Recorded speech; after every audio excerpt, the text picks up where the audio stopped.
everyone, and this is the lecture 2.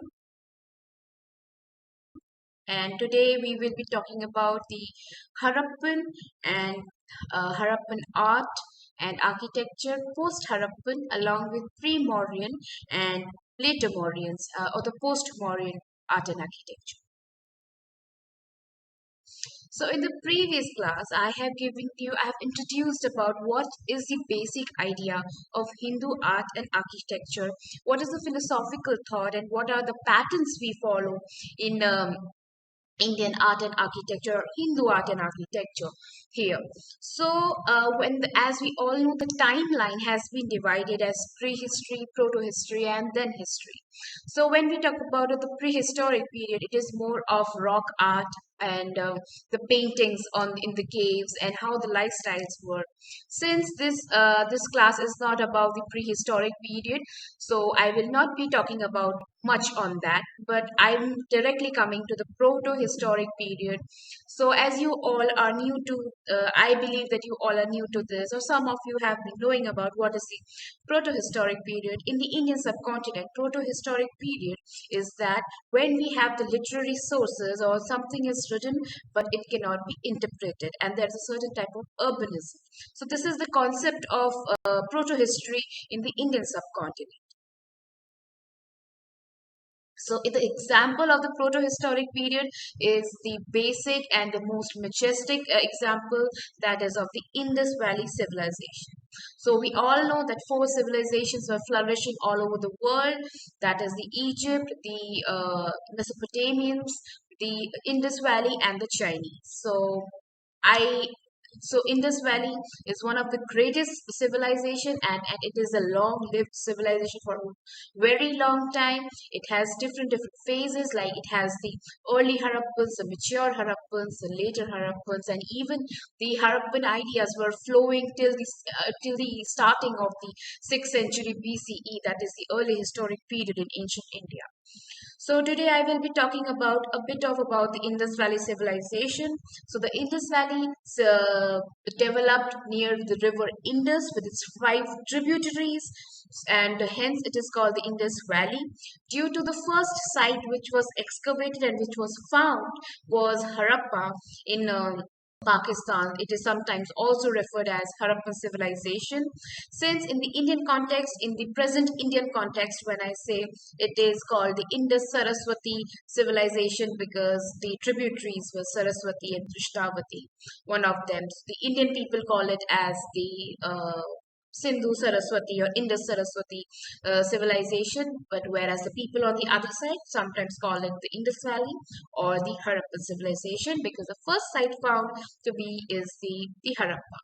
So when Harappa and the other sites of Indus valleys were excavated and explored, so the main feature which was noticed by the excavators, by the archaeologists, by the historians, by other people, the first thing which was noticed was the town planning.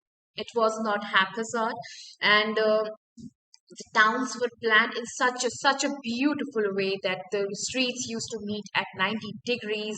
There were drainage, there were proper patterns of waters, there were houses which was double story, there are 3-storied houses, there are granaries, there are different warehouses, there are dockyards, there are places where ships used to come and stand, like in Lothal and Holavira. There are independent trade systems they had. So these are the beautiful main features of the Harappan civilization, which is evident from the early phase of the Harappan civilization. When we talk about the early phase, it is from approximately from around 3500 BCE to 2700 BCE. From 2700 BCE to 1900 BCE, we take it as the mature Harappan, where the Harappans were flourishing, they were enjoying their state, they were having external, internal trades. It was a beautiful situation, and it is evident from the archaeological sources we get it. It is evident from the pottery, it is evident from the seals and ceilings they have, the art and culture, how the figurines they were making, it is of terracotta, there was bronze, so many things were taking place during the mature period. And from 1900 BCE to 1300 BCE, we see a certain type of decline in the Harappan civilization, how they were declining, what happened to them. There was a certain disintegration, that the Harappan civilization declined very slowly, not quickly. There are various theories, there are various speculations how the this Indus Valley civilization decline. But the most famous is that there were repeated floods, there were repeated famines. The river system was, the rivers or the sea, the river courses were shifting themselves. That is the main reason, that because of the ecological imbalances, the Indus Valley, it actually did not disintegrated, or it did not decline, but it, when it was broken down into pieces, it just merged into the available cultures were all which were already prevailing, not as great as the Indus Valley, but yeah, they were prevailing in the society. Like in this present society also, we see that we all are so living in cities and enjoying our lives, but there are tribals today also, they are living in jungles, they are having their own sort of life.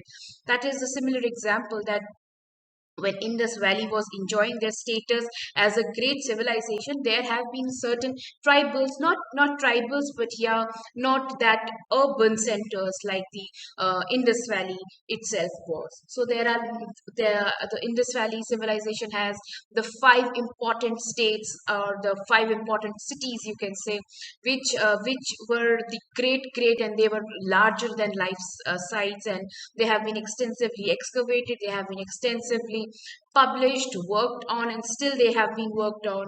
So the major sites are Harappa, the first site which was found in Sindh, Pakistan.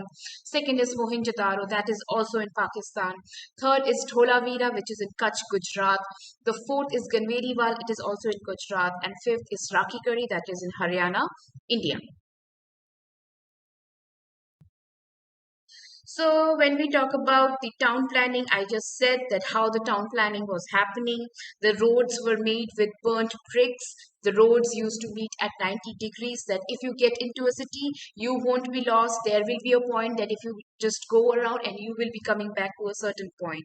So all were planned in square plans. Only one city which was not on the this 90-degree plan, it was on the radial format of building a city. It was Banavali, which is in Haryana, Gujarat, Haryana, India. So this is the only difference. There were big courtyards. Houses used to have big courtyards. Even in India today, we have these big courtyards, and it is a large open area. It is present inside the house, or even outside the houses. It is available. It is used for various purposes. People sitting and having a happy time. Children playing. Women doing their own works. It is a multi-purpose space for the people. Even during the proto-historic or the Indus Valley civilization, they were having this idea. So the Indus Valley, some sites are there that they have the lower town, the upper town, the middle town concept. In Mohenjo-daro, you have this city, the citadel, and the bay region. So it is said that there have been a certain type of caste differences, or there was people who were in the upper part of the society, and they were staying up in the upper and the middle town, and people who were of lower caste, or some type of different things they were doing, they were staying in the lower town, and people were having their own lifestyles in there.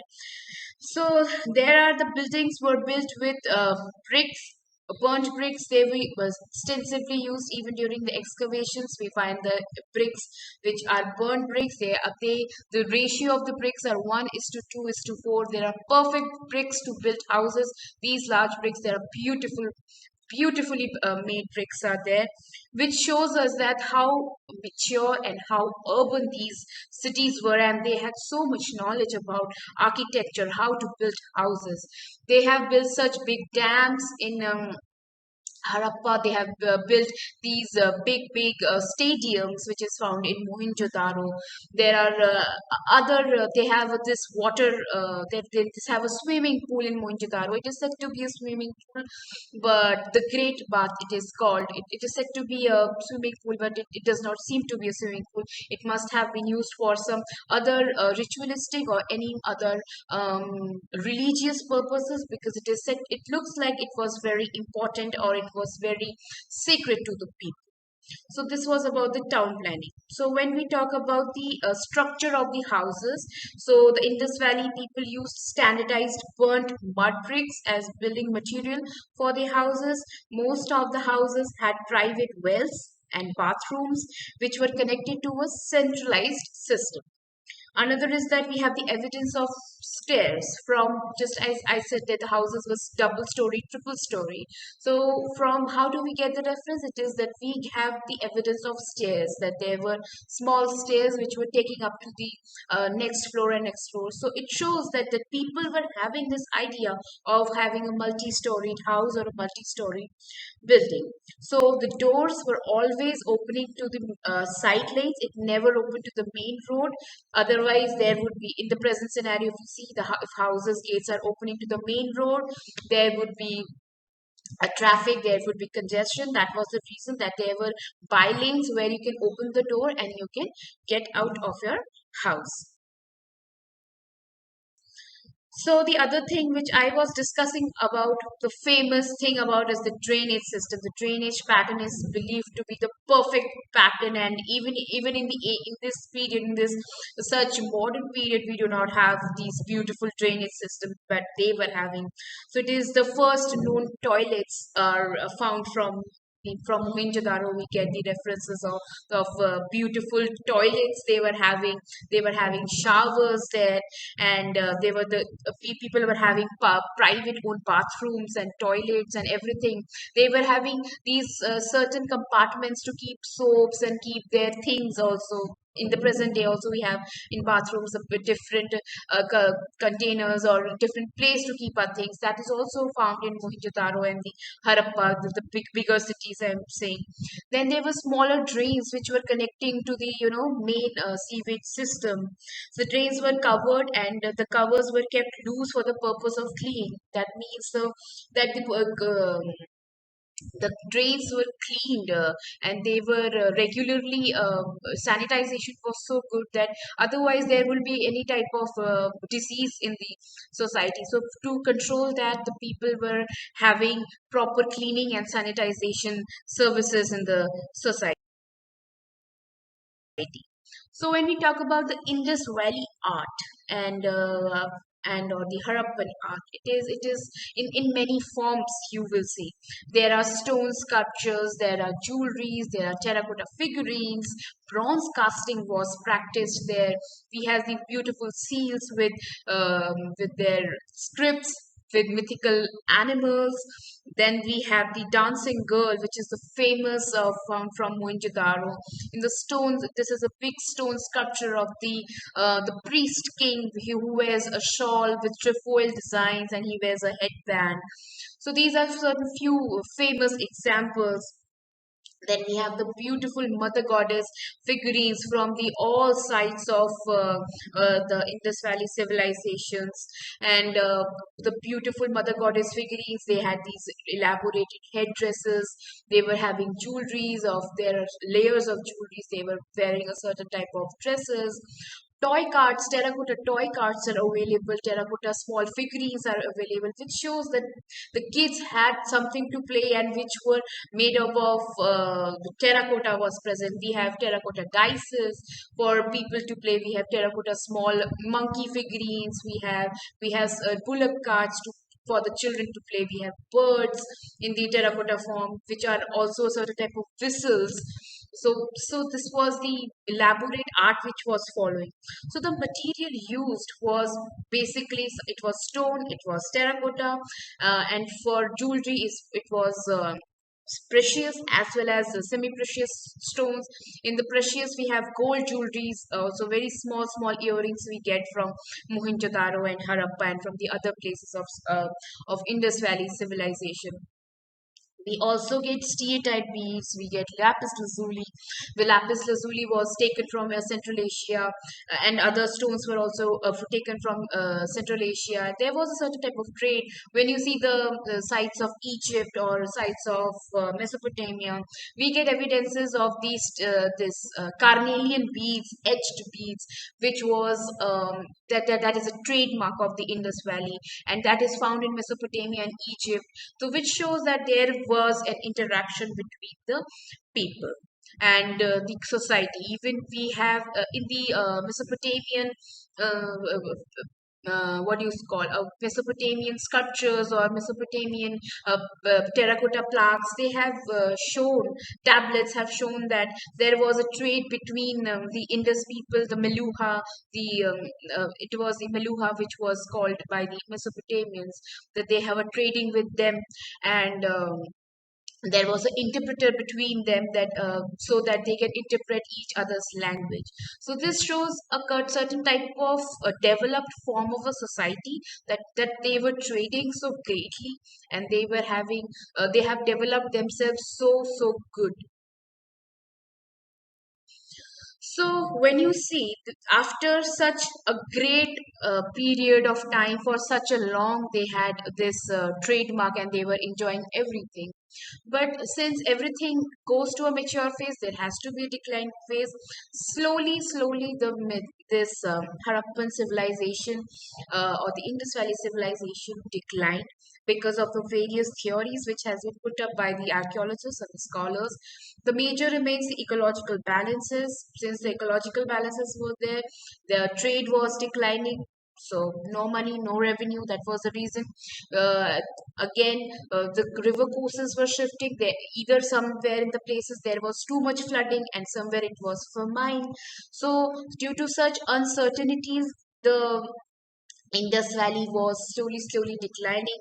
When we excavated many sites of Indus Valley, you will see that there the later phase or the late phase of the Harappans, the trademark of the beautiful drainage system or the beautiful making of houses, the trademark of the town planning was slowly disintegrating. It was disappearing, and there was haphazard planning just to survive.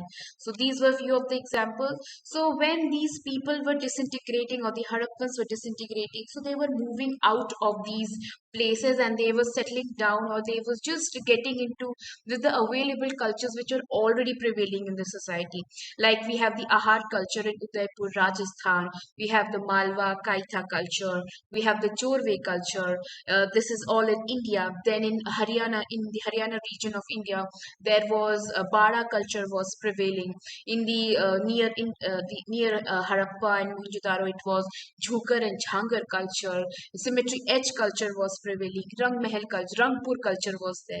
So these cultures were already prevailing, and the Harappans, when they got disintegrated because of these so many problems, so many situations, they were so slowly integrated, and they settled down in the available cultures, and slowly these cultures got developed, because when the sites of these cultures, for the Ahar culture or Kaitha, Jorve or Bara culture, when we excavate these culture sites, these cultural sites, we get evidences of the mature Harappan pottery, Harappan jewelry, Harappan terracotta figurines, which shows that the people were settling down here and they were interacting with each other, and they were staying up together in these places. So, after the decline of the Harappan civilization, we have upcoming of the Chalcolithic culture, which is the Ahar and these cultures. Their art and architectural features is very less, or it is very faint to find. But in the art forms, it is mostly on the potteries. The potteries were hugely decorated, beautifully decorated. All regions had their different decorations forms. So after the decline of the Chalcolithic, we have the upcoming of the Iron Age, where we get the northern black polished ware. We have the OCP culture, which is the ochre colored pottery, and we have the PGW, that is the painted grey ware. So these were beautiful wares, and these were some important cultures which led to the period of the 6th century BCE, which is called the early historic period in India. So when finally we come to the 6th century BCE, during this period from 1000 BCE to 600 BCE, we see very small tribals coming down. The evidence to understand these tribals or these small states it is already based on the either on the literary sources or mostly on the coins they issued during the period. We do not get any proper evidences of art during it, but we have the yakshas or the nagas or very small demigods who were worshipped, along with the Buddhism and the Jainism slowly having their stronghold on these ideas.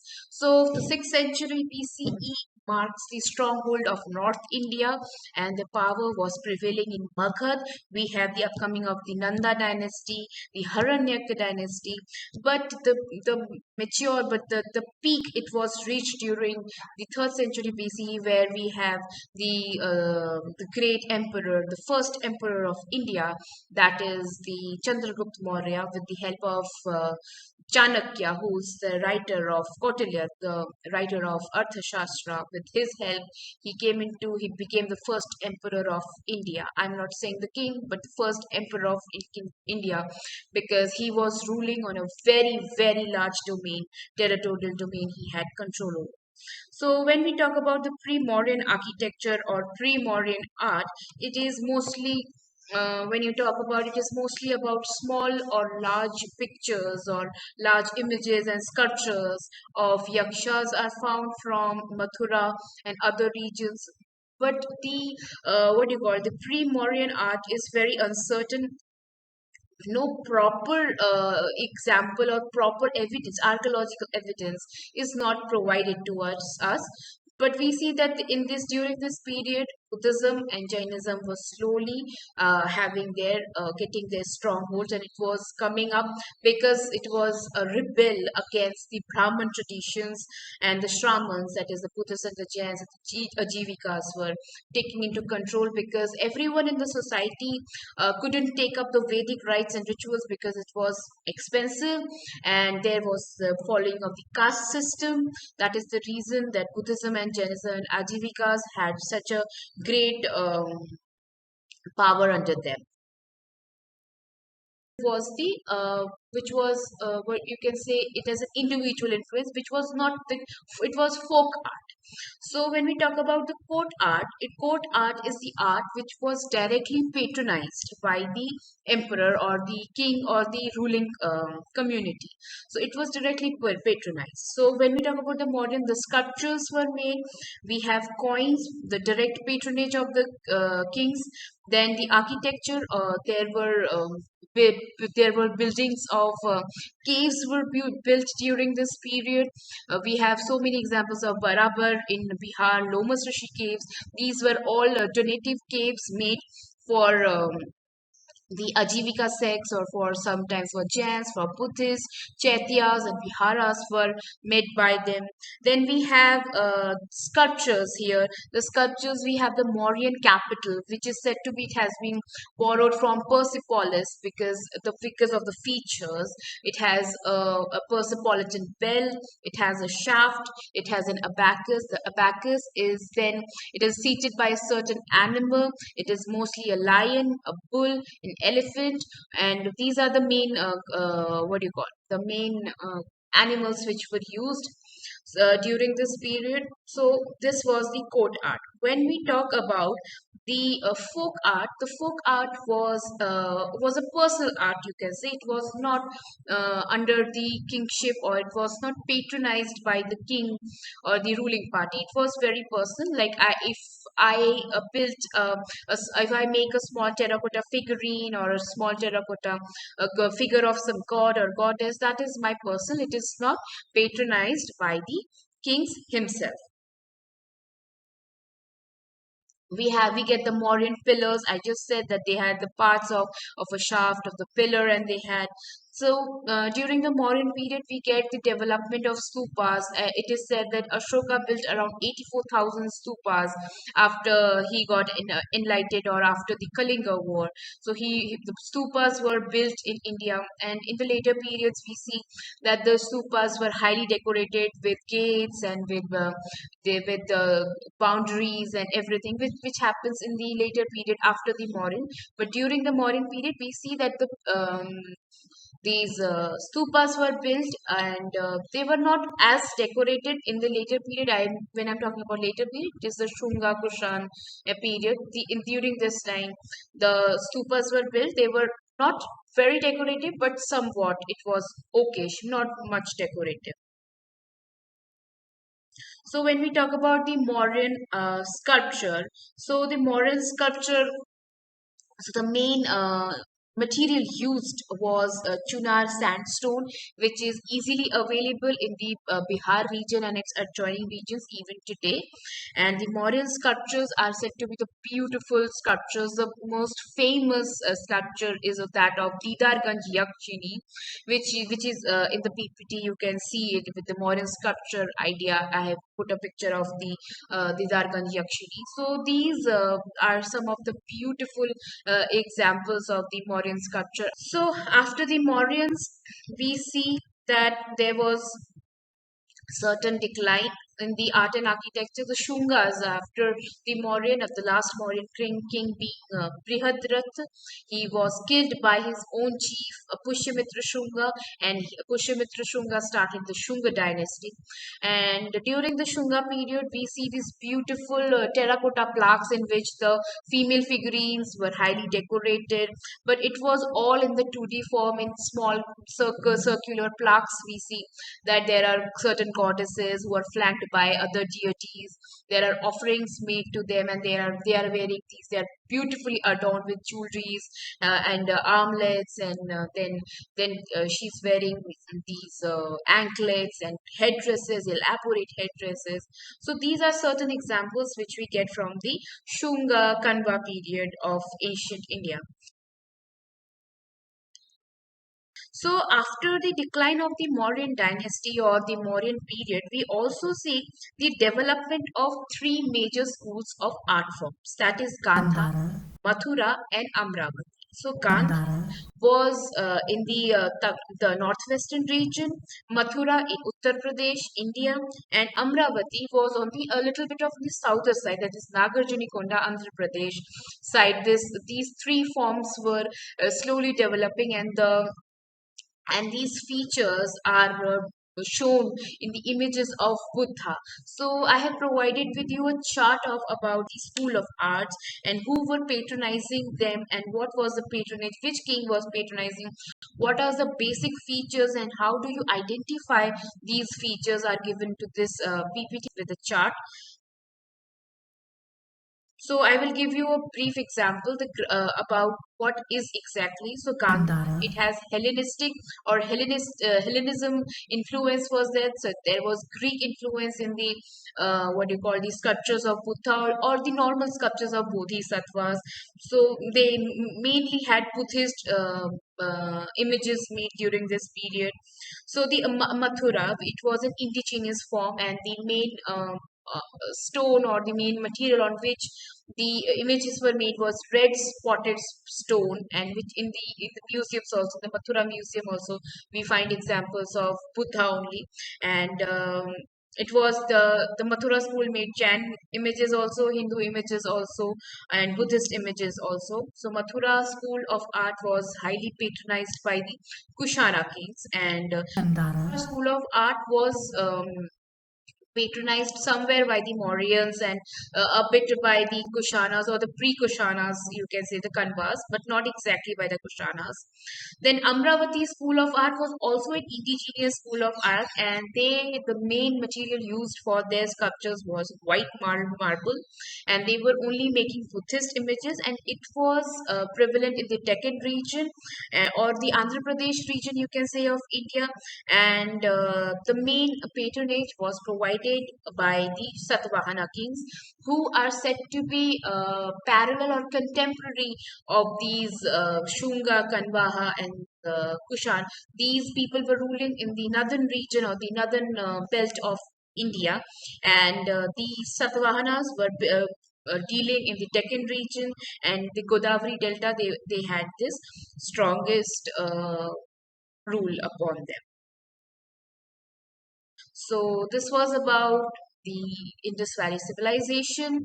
Then we have the other cultures, the small Chalcolithic cultures. Then we had the pre-Mauryan art and architecture, the Mauryan art and architecture, the post-Mauryan art and architecture, how different schools were coming down and how they were patronized and what were their features. So see you in the next class. Thank you.